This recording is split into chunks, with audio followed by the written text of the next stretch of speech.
Well, hello, while everybody's connecting, and welcome to this second seminar in the Fleisch series this year. My name is Natalie Sims. I'm based in Melbourne, Australia. I'm from St Vincent's Institute and the University of Melbourne, and I'm a board member of the IFMRS. Before we start the session today, I'll give you a bit of an introduction to the IFMRS and talk to you about who we are as an organisation and what we do. So first, I'm going to show you who the IFMRS is. There we go. So what you can see now is all of the societies that are part of the IFMRS. So we're a global not-for-profit federation of musculoskeletal research societies. If you can't see your local society there, please tell us and we'll try and get them to be part of the federation as well. Our purpose is to promote excellence in the field of musculoskeletal science so that we can improve the prevention and treatment of all musculoskeletal conditions worldwide. Our federation brings together leading experts and organisations from across basic, clinical and translational research, covering everything from rare diseases to osteoporosis and fragility fractures. We currently have, as you can see, 21 member organisations with representation from across all continents. We bring together a genuinely global and growing network of professionals in musculoskeletal research so that we can share knowledge and that we can speak with one voice. We've got the Musculoskeletal Knowledge Platform, a virtual library and an online learning environment called Hubble, and they provide free access to key resources, to cutting edge data and to innovative solutions to people all over the world. Because we believe that by pooling our efforts and by sharing learning and increasingly speaking in one voice, we can amplify our impact and make a real difference to many millions of people across the world who have musculoskeletal conditions. Today, what we're doing is part of the Herbert Fleisch workshop, and this has for many years brought together early career researchers for a residential meeting, giving them a valuable opportunity to interact and learn from some of the most senior researchers in the musculoskeletal field. The next meeting is going to be in Bruges, Belgium, from the 20th to the 22nd of November this year, and we'll be opening registrations for that soon, so please keep an eye out for that. In the meantime, while we're waiting for that to happen, we're hosting 2 virtual workshops this week. One of them has already happened as part of our Herbert Fleisch initiative, and this is the second one. This is the second time we've done this. We did this also last year when we had to postpone the Fleisch meeting due to COVID. Today's workshop is focusing on overcoming challenges for musculoskeletal health in low and middle income countries.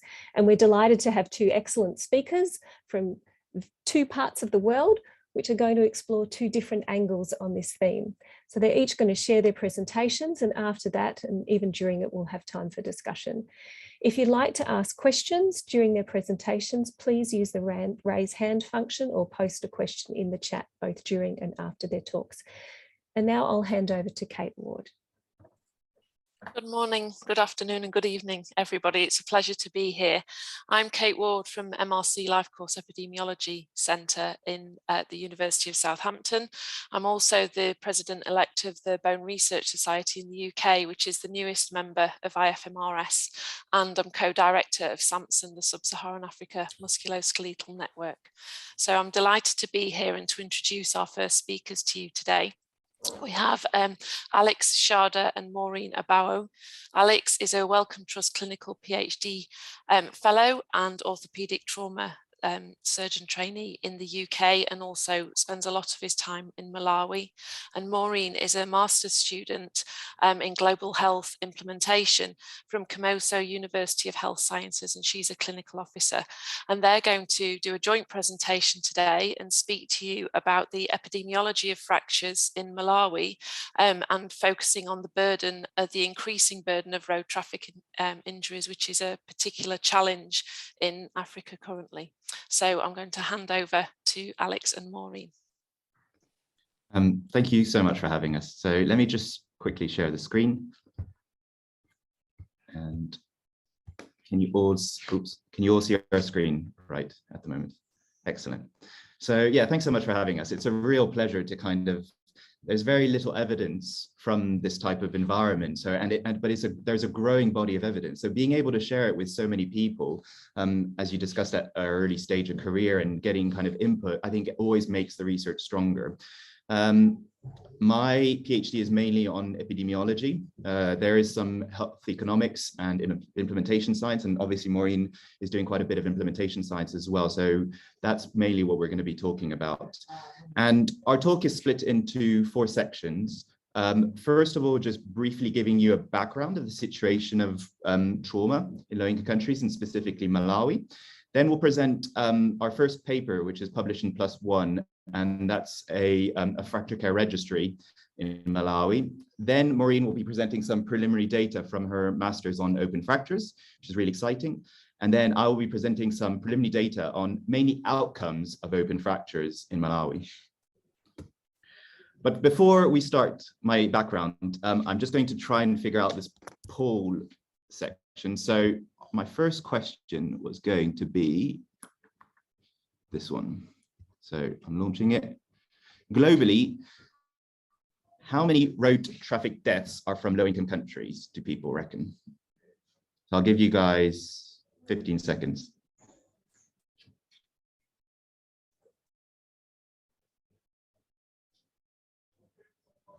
Is it working? Nobody's answered yet. No. Oh, yeah. Ah, one person.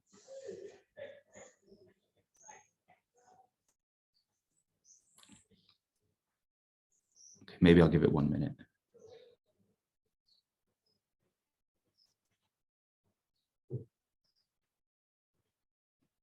Okay, I'll move on to the next question that's relating to this talk. So there you go.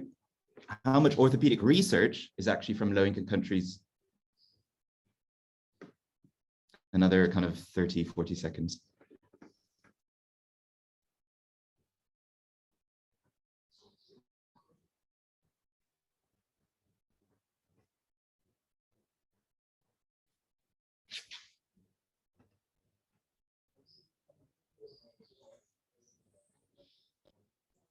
Okay, I'll end it there.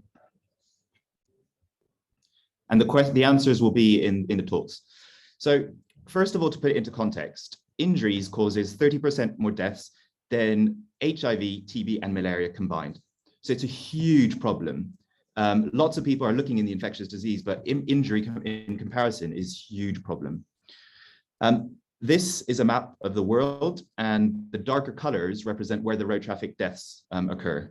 And actually 90% of road traffic deaths occur in a low and middle income country, despite only 50% of vehicles. And it's further confounded in Africa and sub-Saharan Africa specifically. But unfortunately, the deaths is just really the tip of the iceberg. If you look at disability, and some people are looking at disability adjusted life years, again, injuries causes far more disability than the infectious diseases and a lot of the non-communicable diseases such as cancer or ischemic heart disease. It is a huge problem no matter what way you look at it. But despite it being a huge problem, there's very, very little evidence that exists from this environment. Only 0.1% are from low-income countries and 2.7% are from lower middle income countries. So there's very little evidence from this environment. But open fractures, actually, we are looking at a lot here because they've been prioritized by the Lancet Commission for Global Surgery, where they said that all first level hospitals, so in Malawi, this would be a district hospital, should be able to provide laparotomies, cesarean sections, and open fracture debridement. So these are bellwether procedures. They have prioritized these. It's because these are particularly bad injuries. An open fracture is when you break your bone and the force is so strong that the bone actually comes out through the skin and is at very high risk of amputation, infection. And we did a systematic review where we showed, despite everyone working before injury, only 20% can go back to work at 1 year. But if you do simple things like antibiotics, cleaning the wound, that's surgical debridement, and covering the defect, you can greatly improve patients' lives. For those that are not familiar with Malawi, it's quite a small country in sub-Saharan Africa of 17.6 million people, but it has a very high rate of road traffic deaths, 4th in the world in 2018. Trauma care is delivered at district hospitals, so that's your first level hospital, and 4 central hospitals which receive kind of referrals from these smaller hospitals. There's only 14 specialist orthopedic surgeons, and then 107 non-physician, which are these orthopedic clinical officers. So I'll move on to our first paper and try this poll thing again. So this is our first paper where we looked at which fractures actually present to Malawi. So let me see if this works. Here we go. What do people reckon is the most common bone fractured in Malawi? And I guess the caveat we should say is that this study looked at ones that were presenting to hospital. So this is not kind of something in community. Which is the most common fracture that's presented to hospital?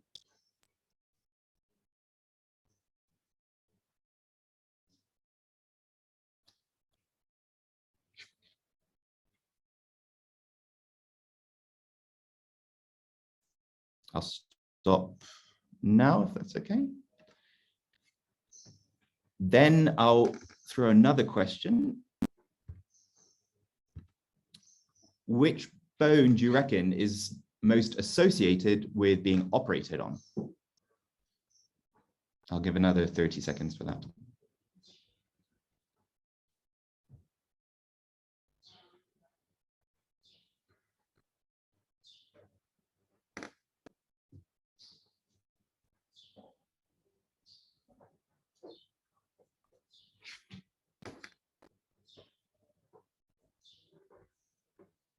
Stop there.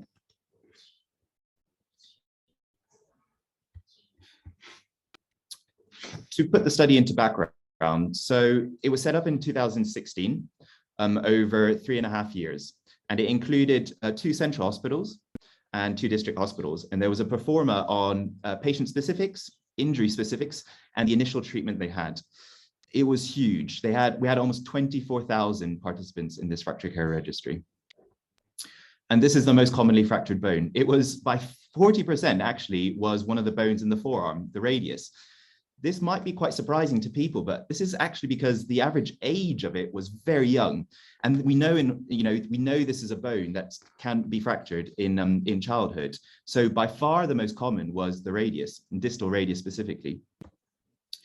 And then because we had such huge numbers, we were able to do some quite nice analysis. So we did regression analysis looking at which ones are more likely to be admitted and operated on. And it's quite a busy slide, but I mainly circled some things saying, even though it was mainly a pediatric population, being an adult between 35 and 49, you're more likely to be operated on.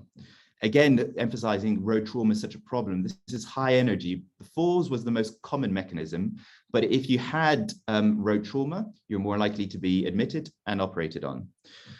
And then if you were seen or initially managed by an orthopedic surgeon, you were much more likely to be admitted and operated on as well.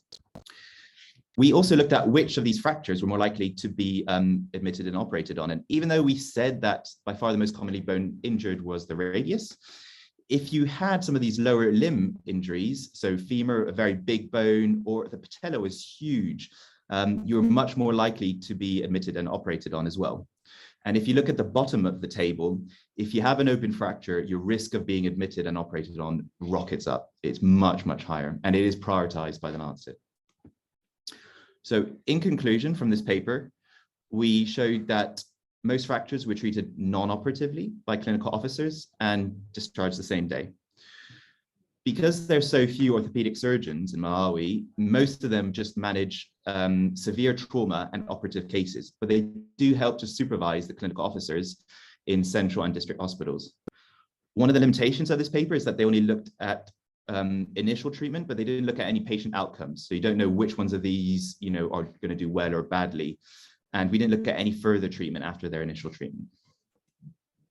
And now I will pass on to Maureen, but should we ask the 2 questions? Yes.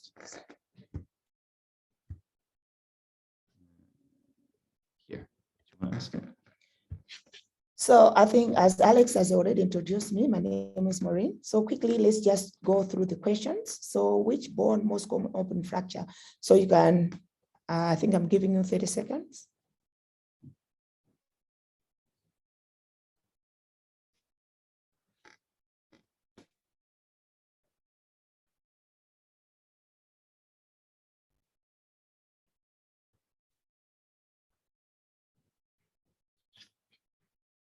Okay.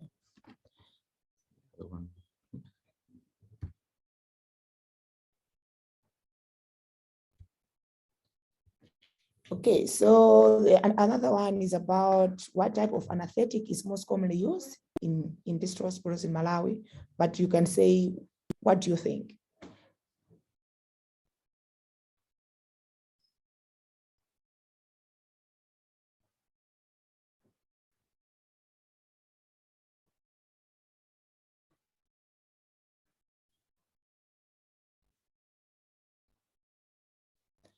Thank you so much.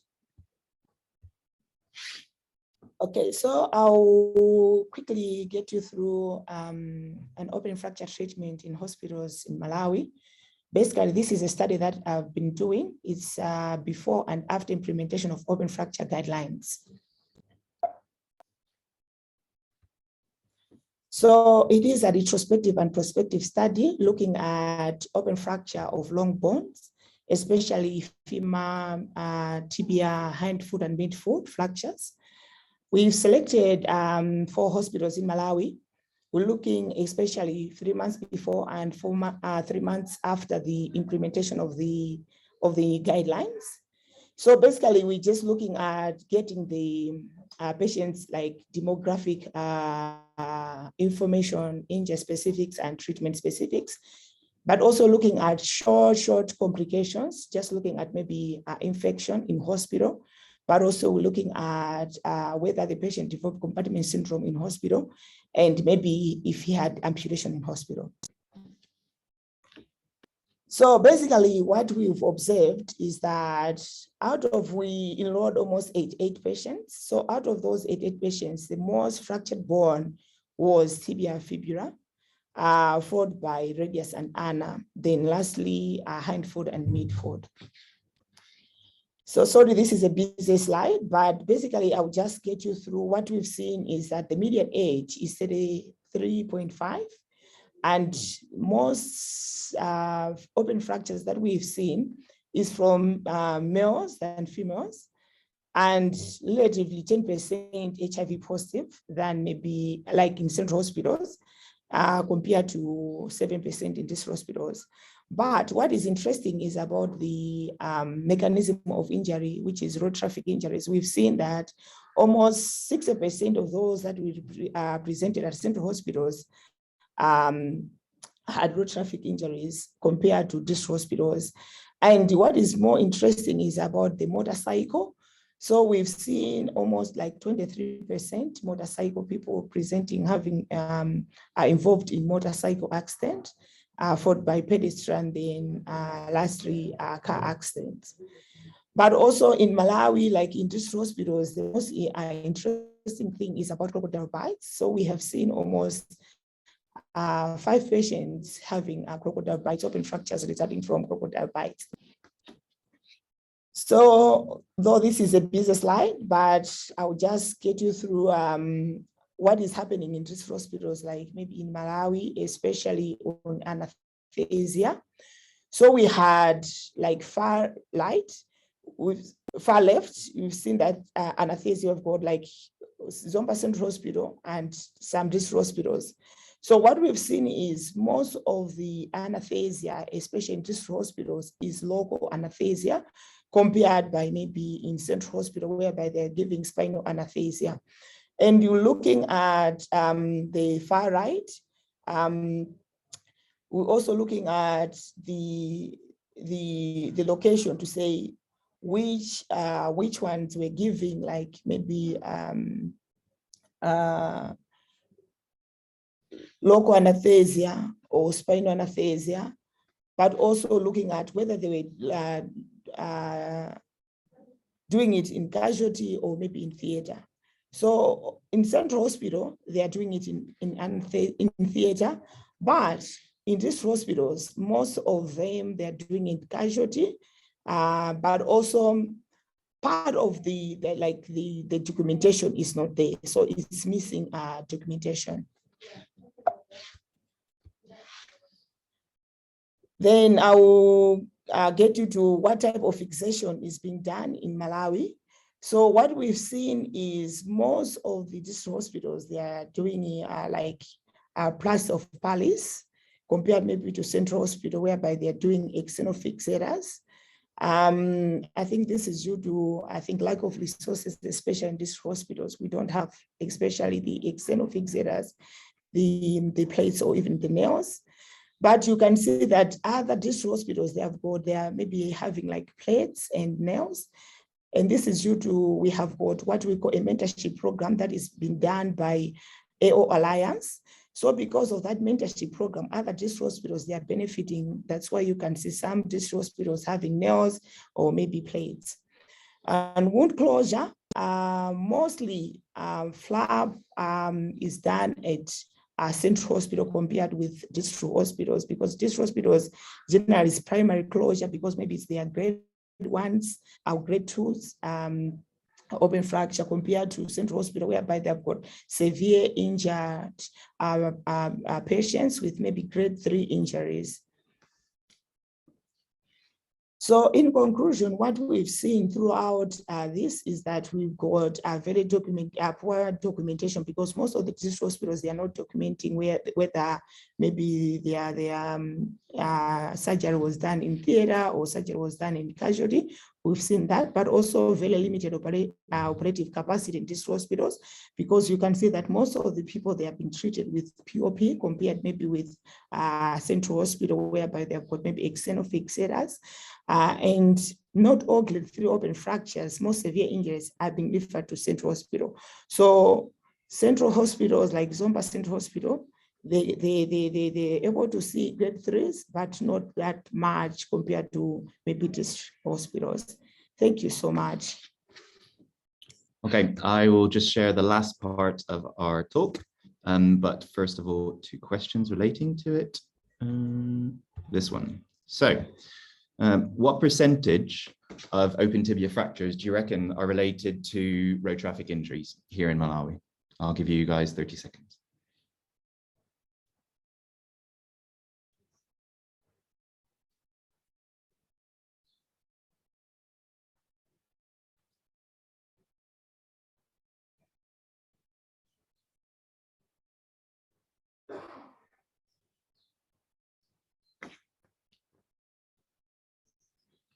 Okay, and our second question is,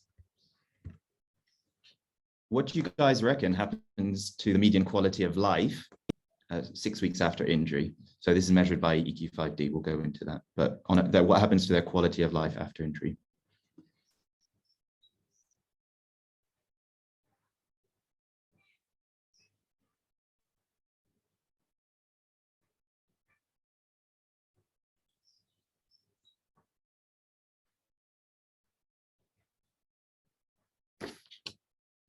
Okay.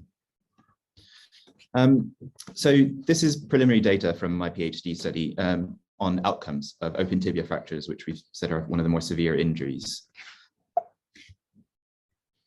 It's a prospective cohort study amongst Malawian adults with open tibia fractures. We're recruiting, well, we finished recruitment, but we recruited across 6 hospitals, 2 central hospitals, 4 district hospitals, and we've got 288 participants. And we're following them up with face-to-face interviews at 6 weeks, 3 months, 6 months, and then 1 year following their injury. It's quite a busy table, but it is showing similar data to what Maureen showed in her master's, but on just a much bigger scale. In district hospitals, by far 64% are using local anesthetic, but in central hospitals, mostly they're using spinal anesthetic. Again, if you look just one row down, The definitive fixation in central hospitals, they're doing quite a few intramedullary nails or external fixators. And in district hospitals, they have no operative capacity, so it's just plasters. The wound cover, similar to Maureen, in central hospitals, they are closing quite a few of these primarily. And then if you have a defect, they are able to do flaps and skin grafts. In district hospitals, everything is just being primarily closed. The rate of amputation so far is 7% in central hospitals and 5% in district hospitals. This is slightly lower than what the systematic review showed, but we haven't finished our follow-up yet, unfortunately. Because we've got such big numbers, we're able to look at rate of infections a bit more into detail. So this is according to the CDC definition. And the gray boxes, you can see the types. So this is according to Gastilla grading, which is the most commonly used classification, with 1 being less severe than a 3. And you can see that the infection rates are slightly lower in type 1s and 2s. But if you have type 3 fractures, the rate gets a lot higher of infection. And now let's go into follow-up. So far, we've only lost 10 patients, so 4%, and we're getting most of them are at 6 months, but we are chasing these patients all over the country. So the left-hand picture is a rural village in the central region where a patient couldn't come to clinic, they couldn't walk, they couldn't afford it. Some of our patients are they get assaulted, they end up in prison, and we are chasing them there as well. So our primary outcome is the short musculoskeletal functional assessment score. So 0 is they have no functional problem, and then the higher it is, the worse their function. You can see that at baseline, most of our participants are healthy. They don't have comorbidities. This is the working male population, but after their injury, they have very poor function, and they make some recovery, but not quite to their baseline. We are starting to look at doing some regression analysis and some modeling, which is really exciting. So on the left-hand side, you can see this is adjusted for age, sex, and study sites according to the severity of injury. And again, if they have these type 3 injuries, so very severe ones, their function is a lot worse than type 1s.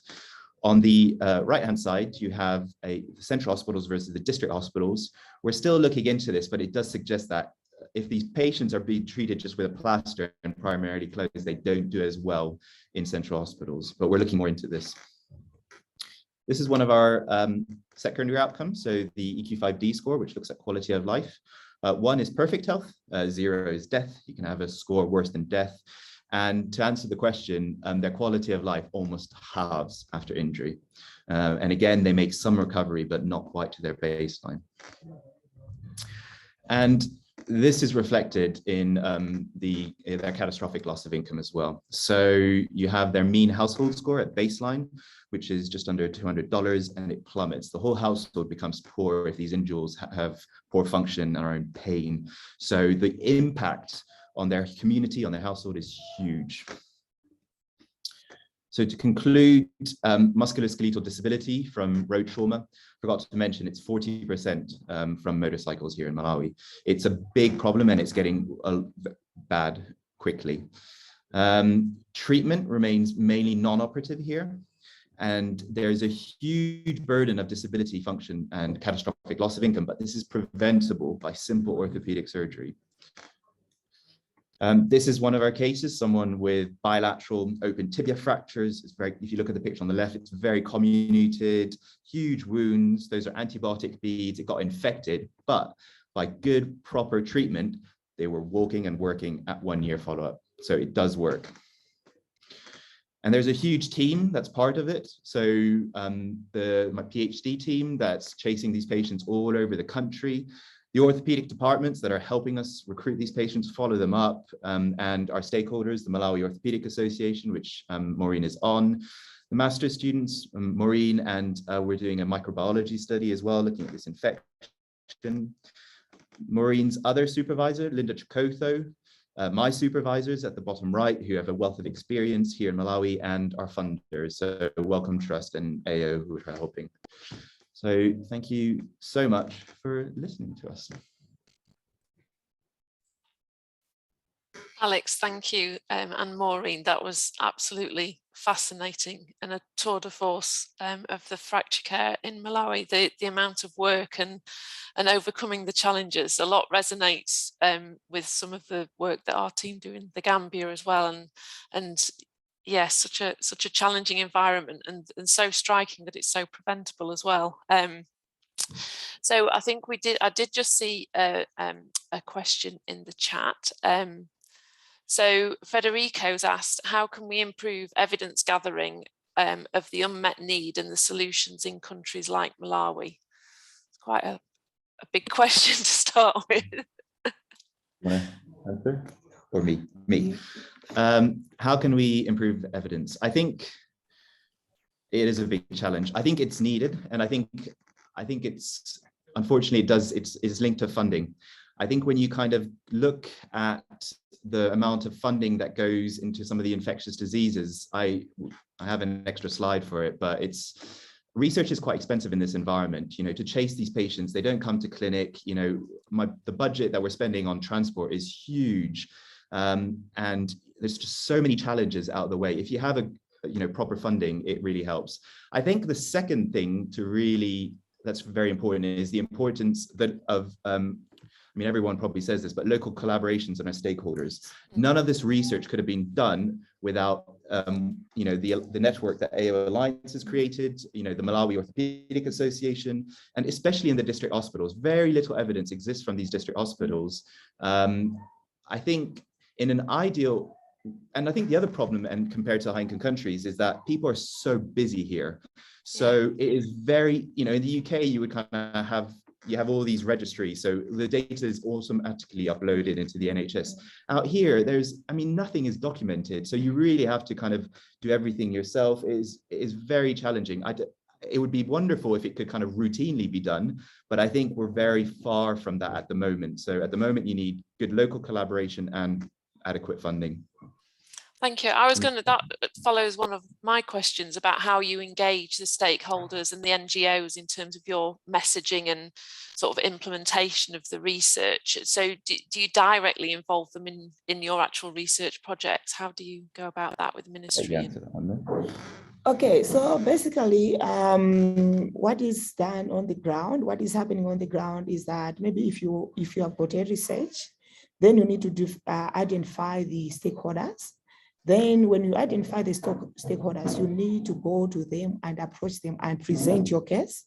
So like, I think in Malawi, we have got like the Ministry of Health, we've got the AO, we've got other healthy, what we call healthy equity, but also we've got Malawi Liverpool. If you go to them and approach them and maybe present your case, they are welcoming. For instance, I think recently we've been having like Malawi Orthopedic Association want to push this hard. So we had the meetings with Ministry of Health to see how best can we improve research in Malawi. So I think the plans are underway. We're just waiting for them to give us the feedback, because I think we had the meeting, 2 times, and we also have scheduled another one. So I think with good collaboration with these stakeholders, I think it can work. If I can just add one thing on that, I think Maureen is completely right. You have to have a top down and a bottom up, right? So you kind of have to work at the top level at the ministry so that it trickles down, but then also you have to go back to the districts to kind of present their local data, so that at the bottom as well, you're trying to kind of push the evidence up. So you really have to come at both ends. Thank you. I'm just reading. So Aisha's made a comment. So she noticed there were a lot of people who were in the open fracture group were young.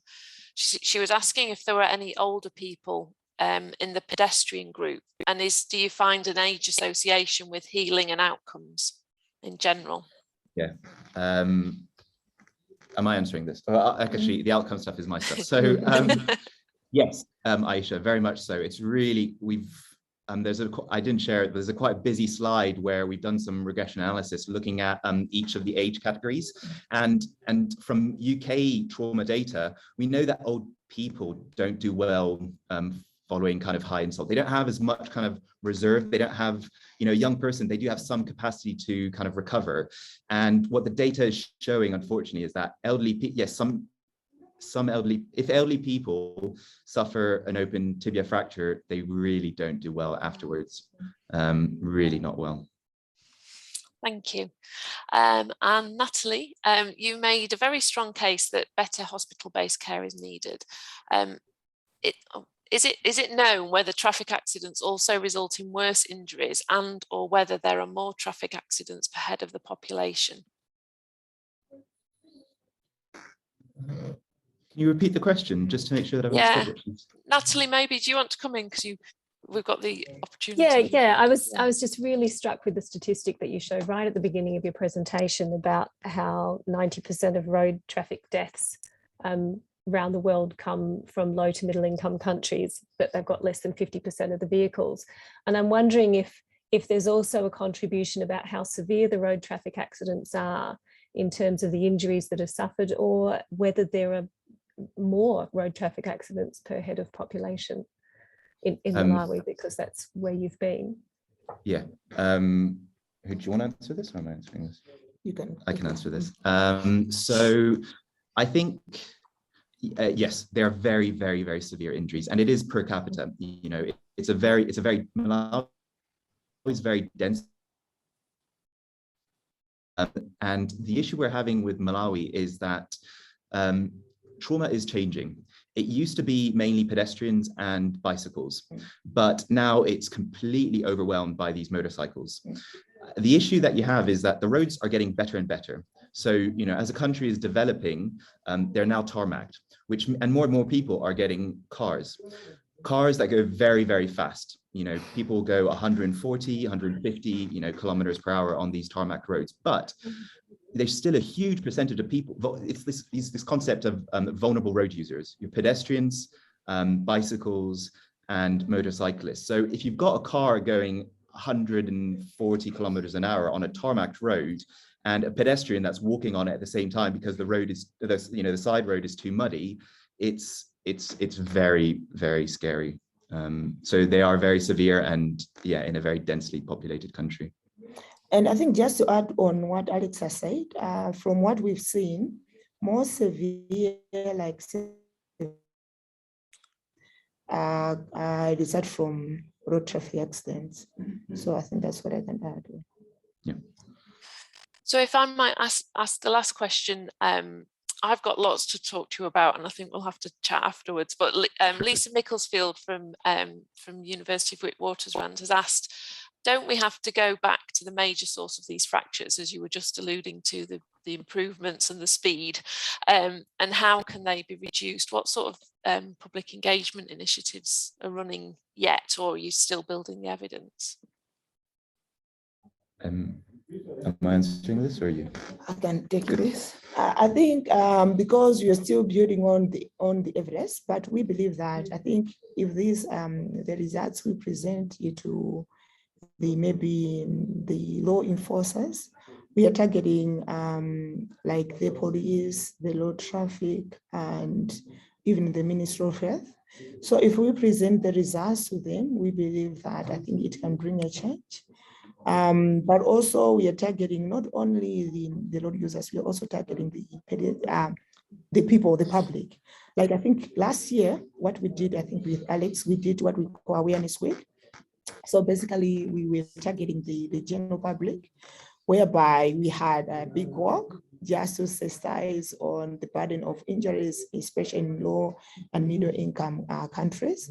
But also we targeted the law enforcers like the police. We had publicity, like we had the interviews on TV. We had panel discussions whereby we invited people from road traffic, the police, but also the Ministry of Health.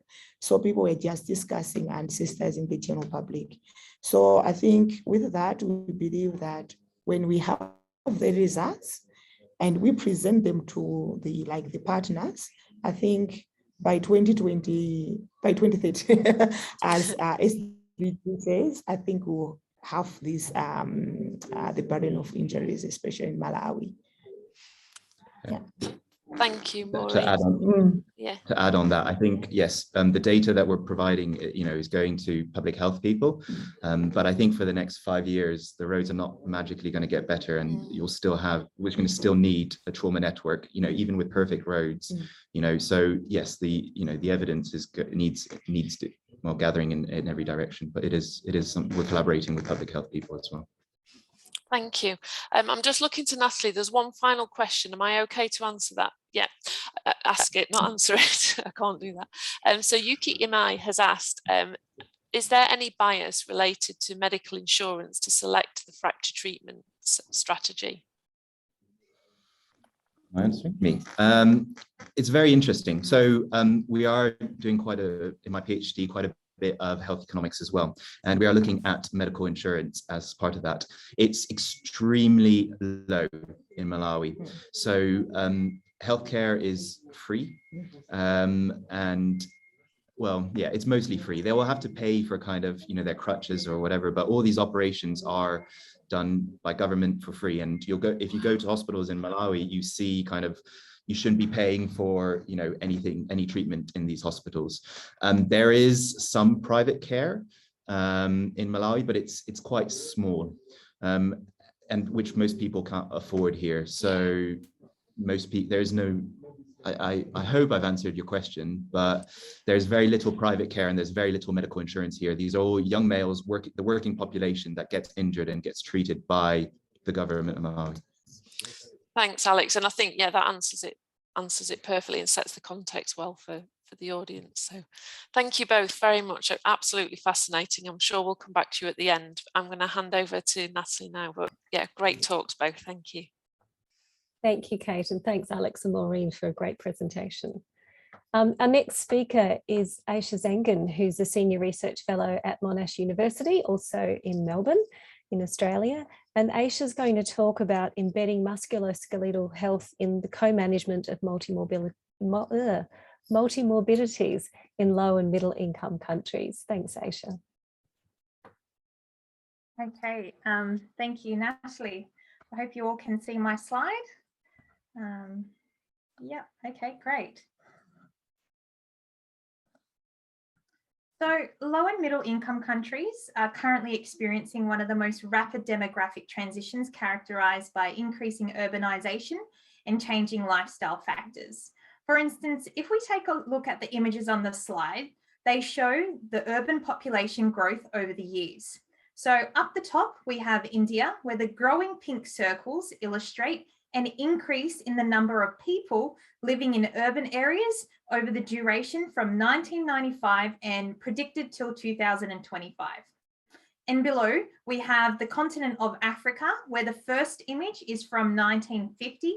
And we can see that there is a greater amount of darker blue sections over time, indicating an increase in urbanisation, by the last image depicting urbanisation in 2010. Now, the increasing urbanisation and as a result, the changing lifestyle has led to an increase in the incidence of non-communicable diseases, especially cardiovascular disease, and a predicted rise in fragility fractures due to the ageing population. Now, osteoporosis and cardiovascular disease both share common risk factors, including aging, smoking, sedentary behaviour, and pathological mechanisms, for example, sex hormones. Now, both of these chronic conditions remain undiagnosed until a major life-threatening event occurs. For example, heart failure due to hypertension or fragility fractures due to osteoporosis. Now, chronic disease burden is a global issue, not just affecting older adults in high-income countries. Most studies to date have focused on older populations in high-income countries, while data from low and middle-income countries are sparse. The lack of data potentially contributes to inadequate guideline-based care and a wide treatment gap in low and middle-income countries. Now, I'll come back to the wide treatment gap at the end of my talk, so keep that in your mind. As there is a predicted rise in multimorbidity in low and middle income countries, efficient use of resources may help tackle this enormous health issue. Now, given that we're talking about cardiovascular disease and osteoporosis, I think we can use the two birds with one stone analogy to make more use of bone imaging devices. So we need to think outside the square and understand what other uses these machines may have. So let's take DEXA as our first example. So this is the DEXA scanner, and the person simply lays on the bed and gets scanned. These two images below are examples of the output from a DEXA scanner, where we have body composition and bone density at the hip and spine. Now, with the DEXA, you can also now do a lateral vertebral assessment scan, where you can essentially scan the entire vertebrae. Not only can these be used to examine vertebral fractures, but as I said before, if we were to think outside the box, this image can also be used to ascertain abdominal aortic calcification along the lumbar vertebrae, as you can see in this image here on the right. Now, this is an emerging area, and I know some amazing scientists in Western Australia who are currently utilising artificial intelligence to automate this process, because currently it's quite labour intensive, but very promising. Now, our second example is the PQCT, or peripheral quantitative computer tomography, which is a mouthful, so I'll be referring to this as PQCT so I don't fumble my words. So you can see me posing for a photo, supposedly scanning someone's tibia. Now, the image in the middle shows the sites of the tibia that are typically scanned to measure volumetric bone mineral density. From these exact same images, we can also see whether or not a person has any peripheral vascular calcification, which can be seen by the green arrows pointing to the cylindrical calcified arteries there in that final image there. So now that we're thinking outside the box, I'd like to show you data from two low and middle income countries, the Gambia and India, where I looked at associations between cardiac health and BMD. But before we delve into the data, I thought it may be useful to test your knowledge on or what you think is the case with respect to what we're discussing today. So in a second, I'll pop up the questions.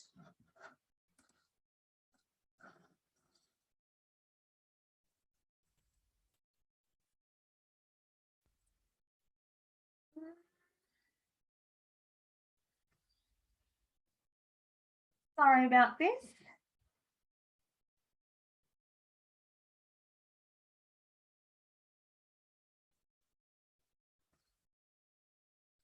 Here we go. Okay, so the first question is, what proportion of the population in India is aged over 50 years?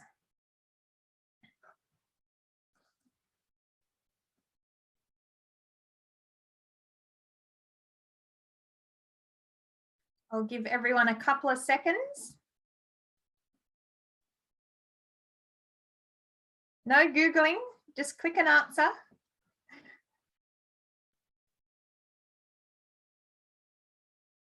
Okay, last 5 seconds, everyone.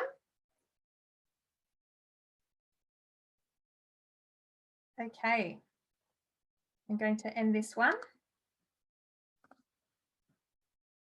So majority of people selected 33%. That is correct. All right, our next question is, how many DEXA scanners that we know of, perhaps I should say that I know of, are located in the Gambia? So I'll give you 10 seconds to answer this one because it's very easy.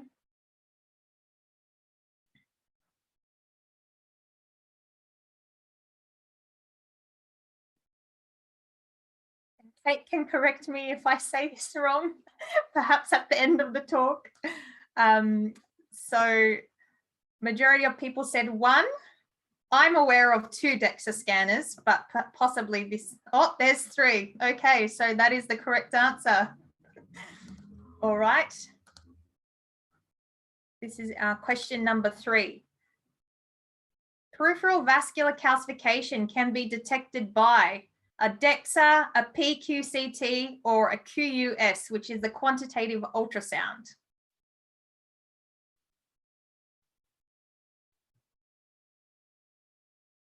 Five more seconds. Okay, I'm glad everyone's listening. Yes, correct. 100% PQCT. All right. This is the second last question. So what proportion of the Gambia lives in an urban area?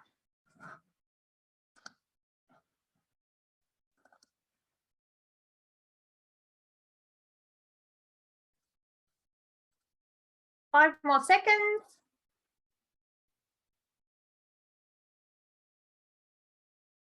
Okay.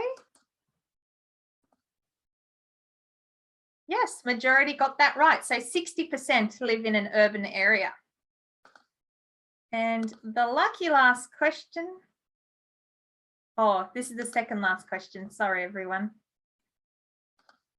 Okay, so which cardiovascular disease markers would be most suitable to include in a fracture risk calculator? So we have the first one, systolic and diastolic, the second one, carotid intermediate thickness and heart rate. And then I'll let you read the others because they're much longer.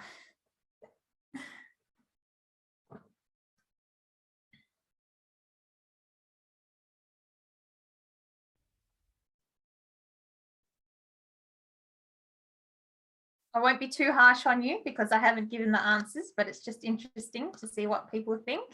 Okay.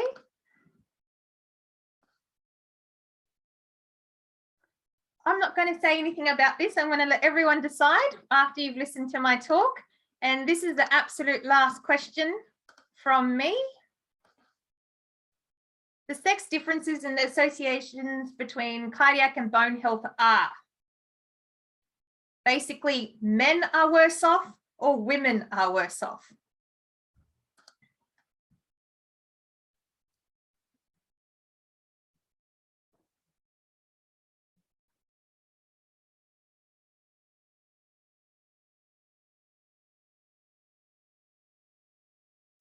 Okay. Interesting, 50-50 split. Well, we'll crack on with my talk and you can see who was right. All right, I'll just continue sharing my screen. Hopefully that's okay. Can I get some nods of the heads? Yep, all right.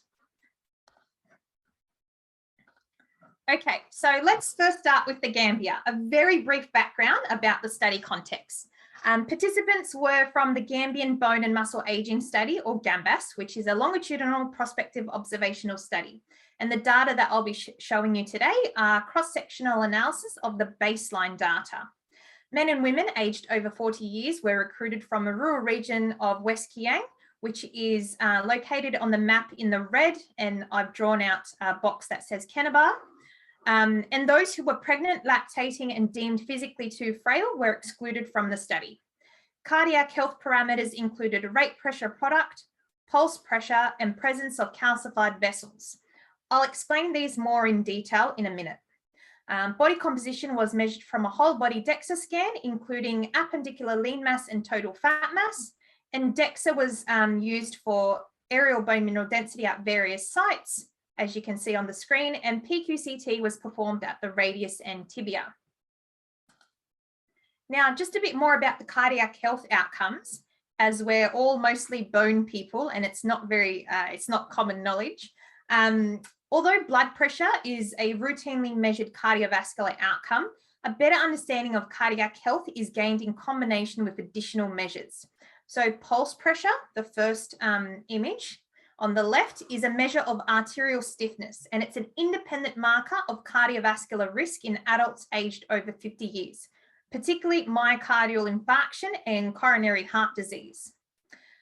Arterial stiffness gives rise to increased systolic blood pressure and decreased diastolic blood pressure, leading to a widening of the pulse pressure.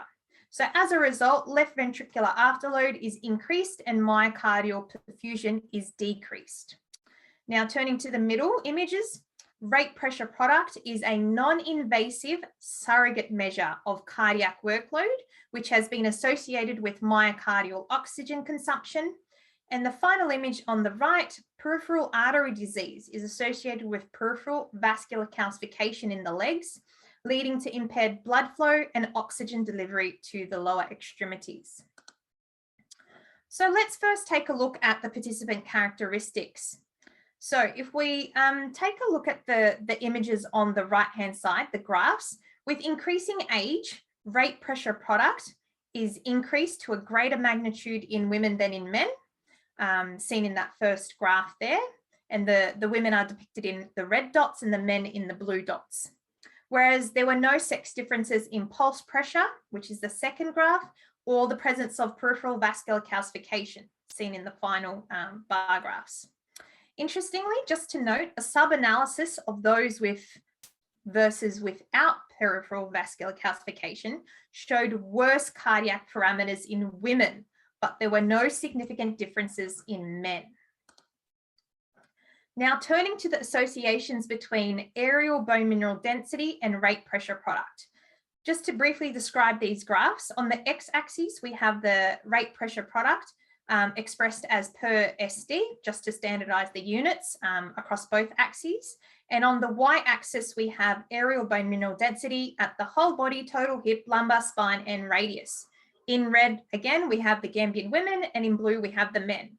So in women, every 10% increase in rate pressure product was negatively associated with aerial bone mineral density at the whole body by negative 1.4%, at the total hip by minus 2.6%, at the lumbar spine by 1.8%, and the greatest difference at the radius by minus 3.5%. Significant differences remained following adjustments for age and appendicular lean mass residuals. Comparable negative associations were seen between pulse pressure and peripheral vascular calcification with ABMD at all sites. Associations between cardiac parameters and PQCT outcomes at the tibia are shown in this table. It's a very large table, so I'll just quickly walk you through it. In unadjusted analyses in women, every 10% increase in rate pressure product was negatively associated with differences at the 4% site, with a 3.7% lower trabecular VBMD and 3.2% lower total VBMD. And at the 38% site, with a 0.5% lower cortical BMD and 1.7% lower cortical area. Now, the magnitude of these differences were smaller once adjustments were made for age and ALM or fat mass residuals. And this is the complete table. So again, I'll just walk you through it. So there were no sex differences in bone size, so cross-sectional area, in all of the different adjustment models, and I've highlighted this in the blue boxes. Similar differences were seen between pulse pressure and peripheral vascular calcification with tibia PQCT outcomes. I won't show you the data as it's another very large table and I don't want to overwhelm you, but there were consistent sex differences in these associations at the radius as well.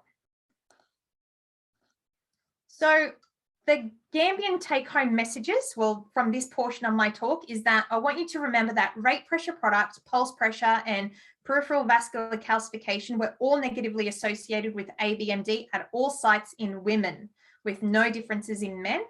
And similar negative associations were seen in cortical and trabecular bone parameters at the tibia and radius in women, but not in men.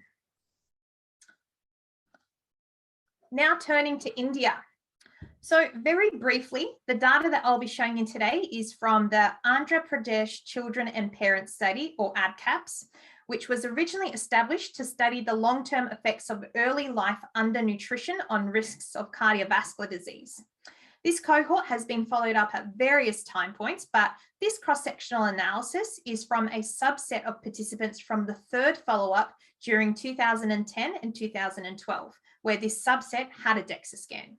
We included those who were aged 45 years and above, had a valid DEXA scan, and systolic and diastolic blood pressure measurements. After excluding participants with missing data for the key outcomes that I just mentioned, 1,240 participants were included in this study and comprised of 544 women and 696 men. So the study assessments included questionnaires where study participants were interviewed by trained interviewers to collect data on SES, lifestyle factors, medical history, and medication use. Cardiac parameters included rate pressure product and pulse pressure, which is similar to what I just showed you in GAMBAS, but I was also very lucky in ABCAPS. There were more detailed cardiac parameters available, and these I've coloured in red. So I'll just very briefly go through these. Aortic pulse wave velocity is a measure of arterial stiffness, and in this study it was measured using the Vicorder device, where blood pressure cuffs were placed around the upper thigh and around the neck at the level of the carotid artery to measure femoral and carotid pulses. Next, augmentation index is a measure of arterial wave reflections and arterial stiffness, and this was measured on the radial artery using the SphygmoCor device. And finally, the carotid intermedia thickness, or CIMT. It's a measure of atherosclerosis and was measured on the right-hand side near wall of the distal common carotid artery using ultrasound, and then images were analysed. ABMD was measured with DEX at the whole body, total hip and lumbar spine, and blood was collected to test the list that you can see there on your screen. Now, turning to participant characteristics, I won't go through everything, but it's just basically to put the population into context. Total cholesterol was higher in women, while triglycerides were lower compared with men, and there were no sex differences in HDL levels. Insulin was higher in women compared with men, with no significant differences in glucose levels, and as expected, women had lower ABMD at all sites compared with men. Now, focusing on the cardiac parameters, these scatter plots have the age bands on the x-axis and the various cardiac parameters on the y-axis, with men in blue and red for women, just to make it more intuitive. So with increasing age, pulse wave velocity and pulse pressure were higher in both men and in women, as shown by the black box, while augmentation index was higher only in women, shown in the red box, and carotid intermedia thickness was only higher with age in men, seen in the blue box. There were no age-related differences in rate pressure product in men or women. There was a higher proportion of men with diabetes compared with women, so 5.6% compared with 3.2%, and there were no other sex differences in medical history or medication use. There was a high proportion of men compared with women who were either former smokers or current smokers, as well as consumers of alcohol.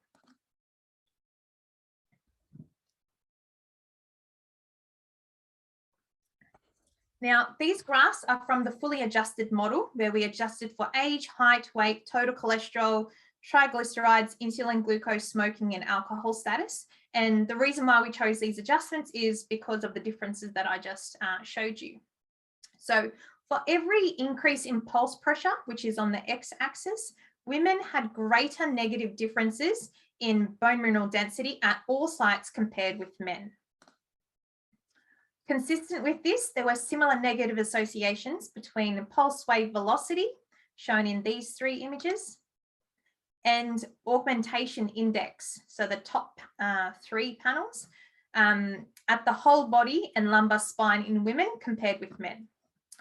And with carotid intermedia thickness, there was only negative associations, significant negative associations in women.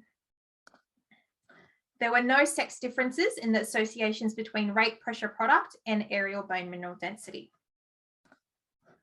So the India take-home messages are pulse pressure, pulse wave velocity, and augmentation index, which are all measures of arterial stiffness, increased with age to a greater magnitude in women than in men. Now, these same three measures of arterial stiffness were all negatively associated with ABMD in women, but not in men.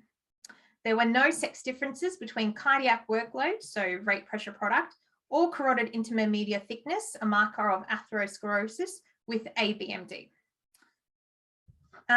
So I wanted to just very briefly talk about the treatment gap that I had mentioned at the beginning of my talk, that I said that I'll come and circle back. So the most commonly used fracture risk calculator is FRAX. And I took a screen grab there so you can see what it looks like on the right-hand side if you haven't seen it before. So the FRAX tool has been developed to evaluate fracture risk of patients. It's based on individual patient models that integrate the risks associated with clinical risk factors, as well as bone mineral density at the femoral neck. The algorithms within FRAX use primary data from population-based cohorts that examined a list of candidate clinical risk factors for fracture. The output of FRAX comprises the 10-year probability of major osteoporotic fractures or hip fractures alone. This probability is in turn dependent upon the risk of fracture and the competing risk of death, both of which vary from country to country.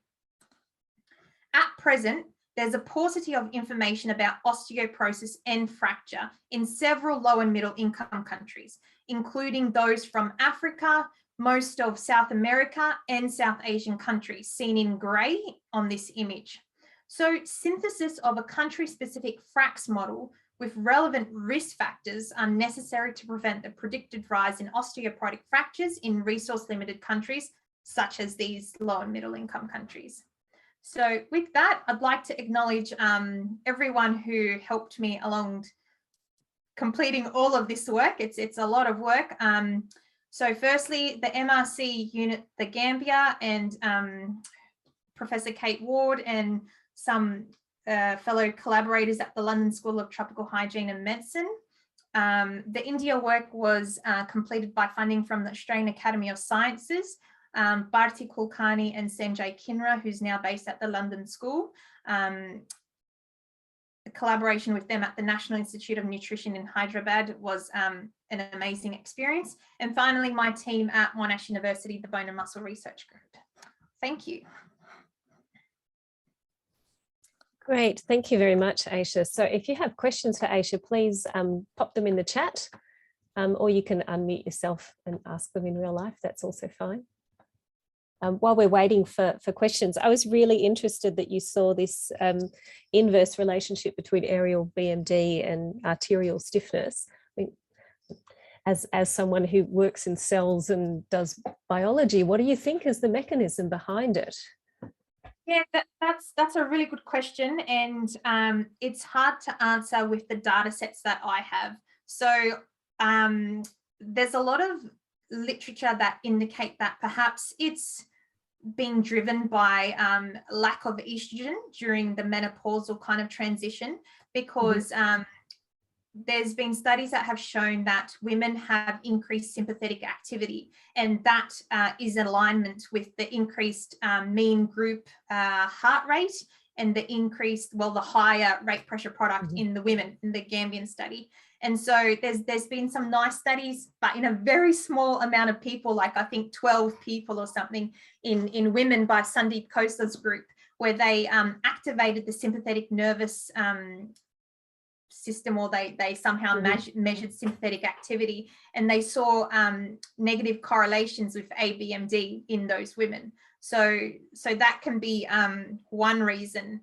And, you know, the lack of estrogen, there's all sorts of inflammation happening. So yeah, it's quite complex, but that's just a couple of ideas. But it seems like from what you're saying, it's not so much a causative relationship between the two, but whatever it is that's happening that's causing both the reduction in BMD and the increase in arterial stiffness, it's possibly the same mechanism, but it's having these two different effects. Is that what you're thinking? Yeah, exactly. Yeah. So we've got a question from Federico saying, does the evidence arising from the Gambia and India studies reflect existing evidence from elsewhere, or is it entirely new? So yeah, is this specific to these populations?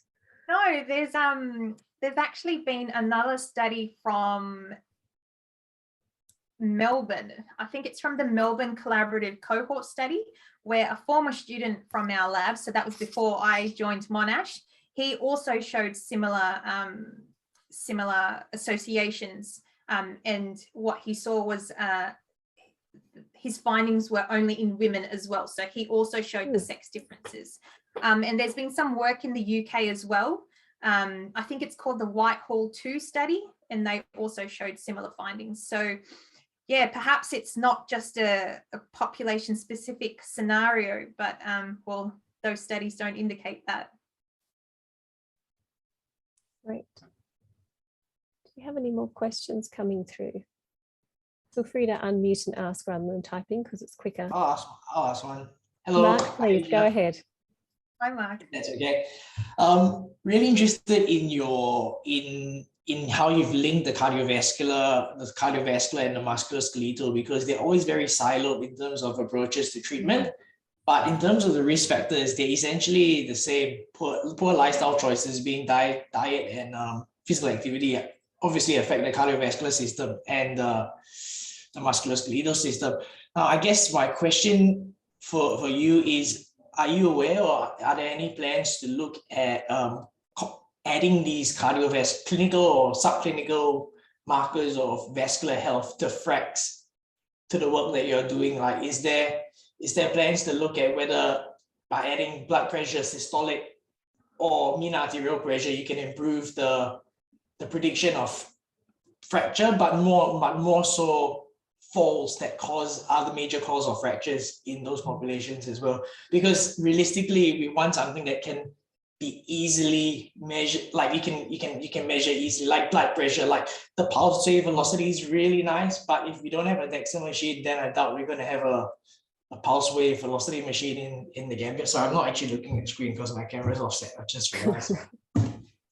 That's okay. So there are a couple of things in your questions there, Mark. So absolutely, yes. I think I would love to somehow see if the incorporation of these cardiac parameters is actually has an additive effect in terms of predicting fracture risk. But to do that, we need to still accumulate the data. The data is not there yet. This is kind of like an emerging area. And so without sufficient data, we just won't be able to do that. I forgot the other parts of your question, sorry. Is there any data that you can extract from the current data set that you have that maybe you could allow, like some cardiac biomarkers? I know bloods are obviously going to be a bit far-fetched, but the lateral spine images could have, images of the abdominal aorta, which is the subclinical marker of vascular disease, whether that can be used post-hoc to add fracture prediction. Yeah, so, yep. Sorry about forgetting what you asked. These two cohorts, although in the Indian cohorts, the lateral vertebral assessment was not performed. So unfortunately, we won't be able to do what you're suggesting, which is a great idea. And in Gambas, we do have the lateral vertebral assessment scans, and I've actually gone through them. But the first set, if I'm not mistaken, Kate, the baseline data was the DEXA that was used didn't have the best resolution. It was the Prodigy. Yeah, so the resolution wasn't the greatest on the Prodigy for those LVA scans. And so I'm looking at these images and they're heavily pixelated. But now I think for the halfway through follow-up 1 and then for follow-up 2, we've got the Lunar Eye DEXA, which has far better resolution. So this is something that we can do. I think it'll be in the next couple of years. Like Joshua Lewis, who I work with, has automated the process on the DEXA as well through machine learning. So I think that's going to be presented later in the year, ANZ BMS, which I think will be really cool if it can up the resolution of those scans potentially, and be able to do it quickly for you. Yeah, I have high hopes for Josh's AI program. I'm very interested to see how it all works, because just sitting there and manually quantifying all the calcification along the aorta, that's just too long. And, there's personal bias in that too. So if a machine can do it for you, you remove that human bias and human error. Yeah, thanks, Mark. Could I ask a question, Natalie? Go ahead, Kate.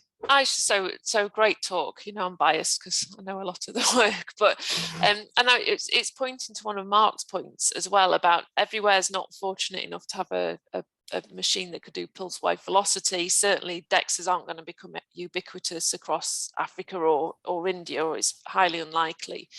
So where do you see the next steps for this research? Is it all within FRAX? Is it multi-morbidity clinics, so you target the different systems at the same time? What do you think is it still too early, or do you think we're at a stage where we can give some advice or information? I think, just to make a swiping statement, I think it is still too early, because I think in high income countries, for instance, where there are all those resources available, the medical system is still very siloed. So a person goes to see their GP, they get a referral to a cardiologist. The cardiologist only looks at their heart health. They wouldn't even think about their bones.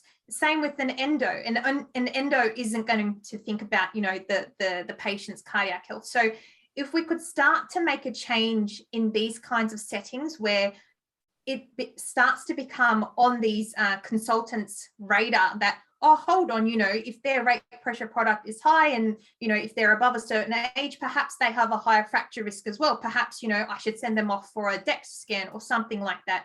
I need to send them for a referral to see an endo or something along those lines. So I think the first step is to remove the silo in the medical, in the healthcare kind of sector. And in terms of like what would happen next, I think it's still too early. I think we need to generate more data, collect more information in all different populations, because, you know, this is an N equals 2, and there's probably, I think, 2 or 3 more studies out there that have looked at this.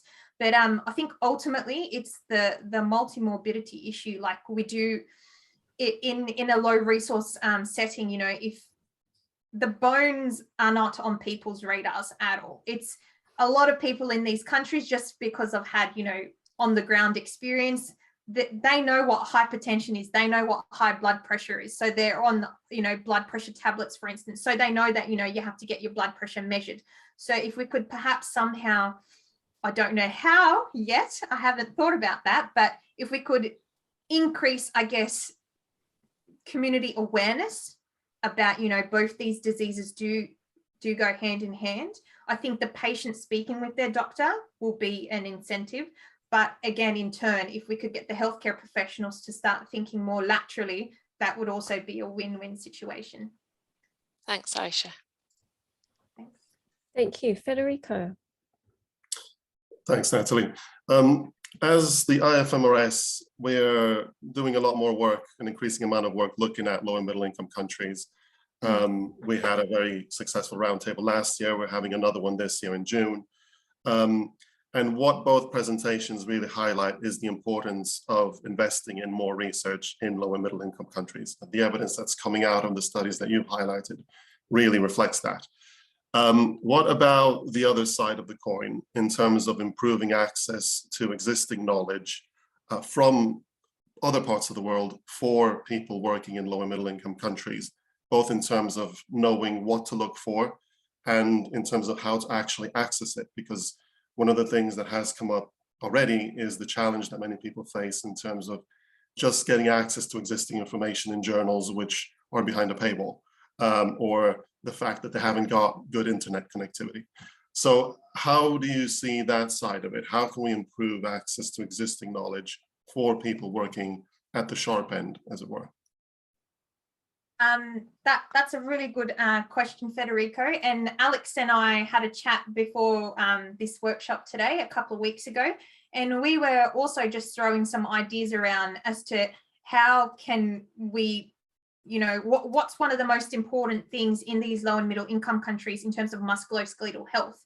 And so during our discussions, we kept on coming around back to capacity building. So just to generate a bit of discussion amongst the audience members, we thought it'd be nice if we could also discuss this. And so I might hand it over to Alex just to briefly talk about his perspectives, him and Maureen, of course, sorry, in terms of capacity building in Malawi. Yeah, thanks so much. I think it's a big topic that we're talking a lot about at Wellcome Trust. You know, we all agree that more research is needed, but it should be done properly and fairly.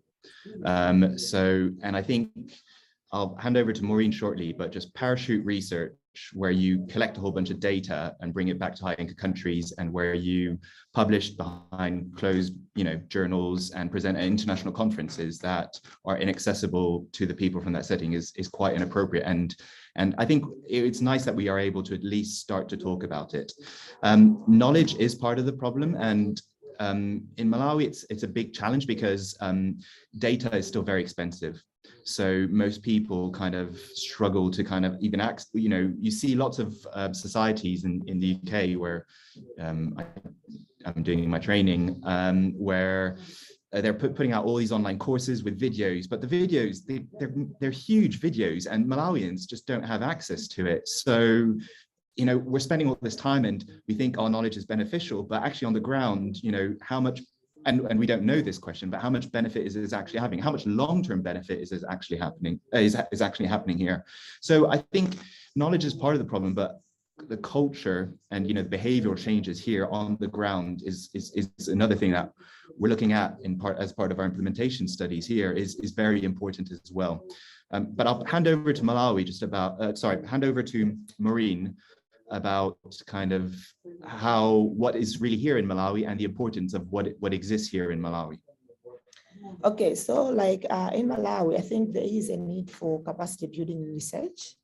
So far, I think I already mentioned about AO Alliance.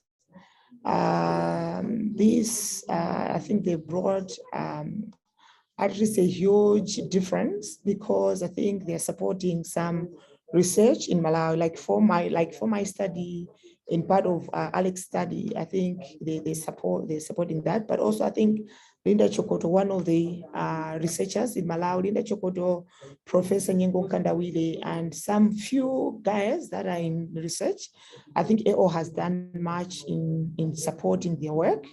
But also we have got Kamuzu University of Health Sciences, where I'm doing my master's. Also, they're in forefront in producing, I think, researchers, helping students to come up with good research studies, but also they, I think, upfront in promoting, I think, research. But also Malawi Liverpool Come Trust, they're also doing their part.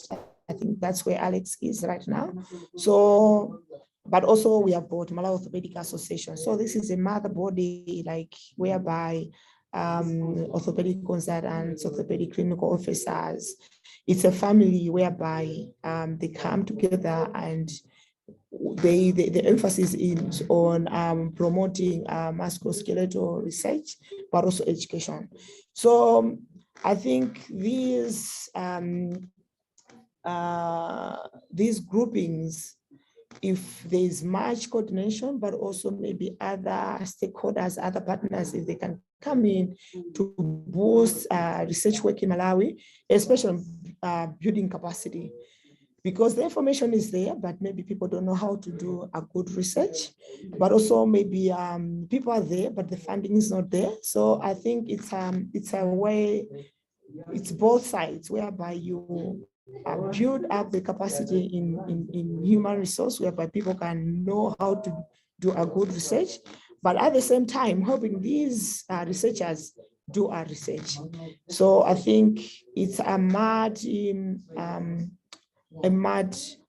diversity thing, whereby we need some partners, but also we need Bloc people to grasp this and to understand that this is really important. And yeah.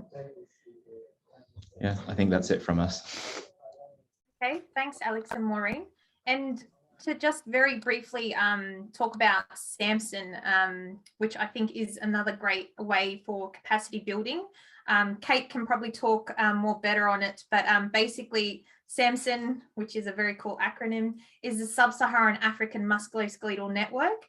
And it's, you can see on the map there of Africa, it's research networks across West, East and Southern Africa, and aims to build sustainable capacity in musculoskeletal health research. And just listening to Alex and Maureen, that's a really important thing.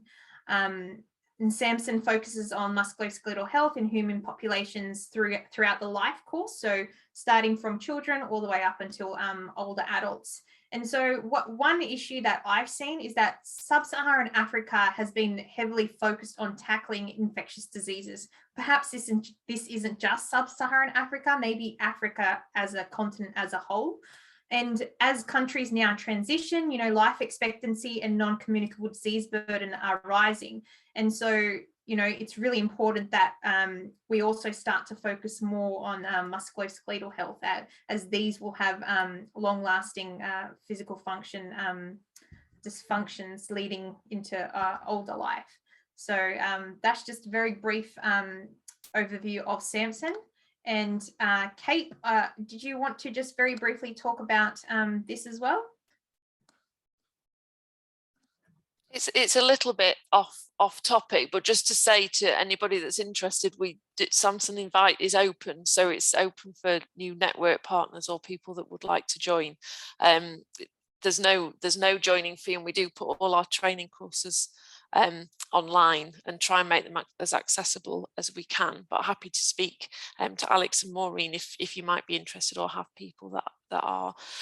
This is some work that's ongoing, and it's a partly Wellcome Trust funded programme of work on fracture epidemiology across the Gambia, South Africa and Zimbabwe, and that sort of master studies called Fractures E3 that's led through those countries and collaborators shown here.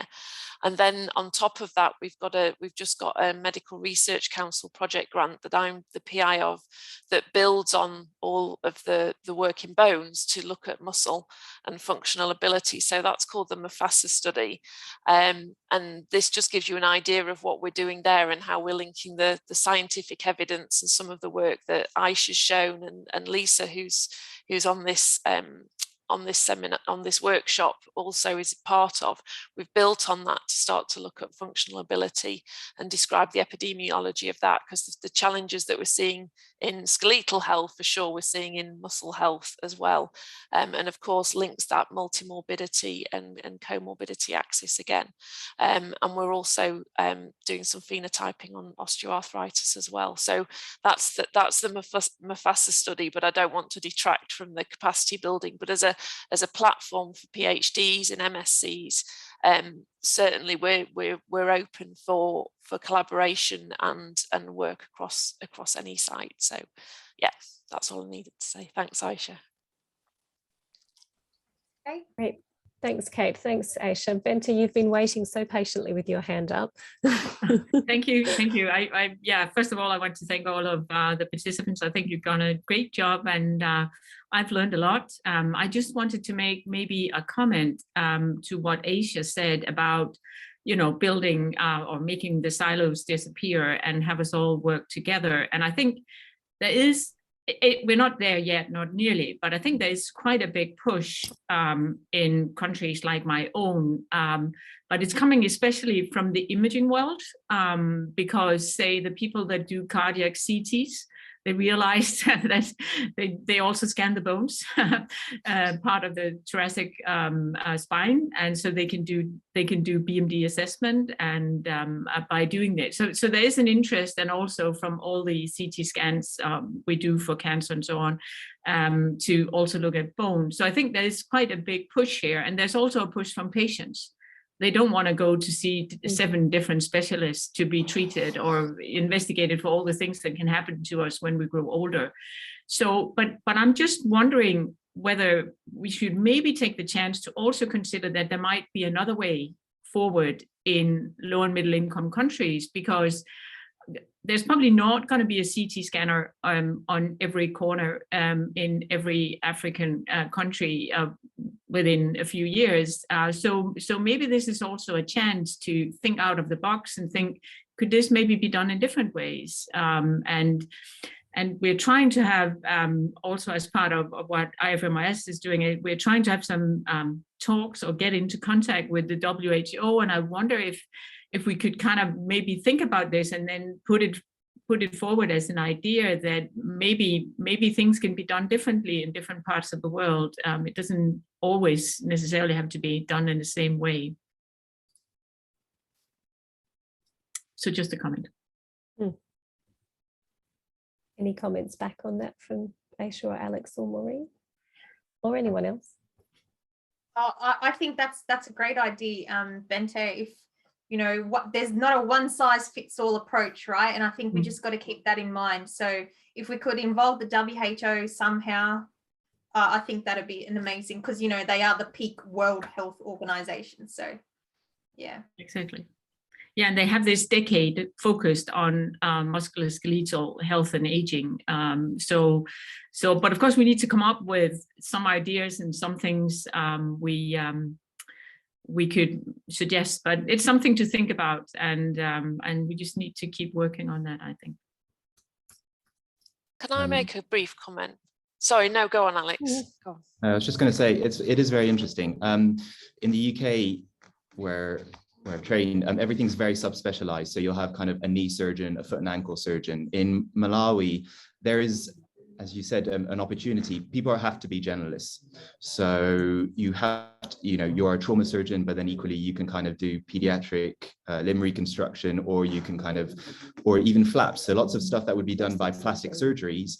I think there's one or two in Malawi. If you waited for that, there's one in Blantyre, there's one in Lilongwe. If you waited, all our wounds would get infected and end up, it would just be, you have to be generalist. So I think there really is an opportunity, especially with the limited resources we have. So you talk about CT scans.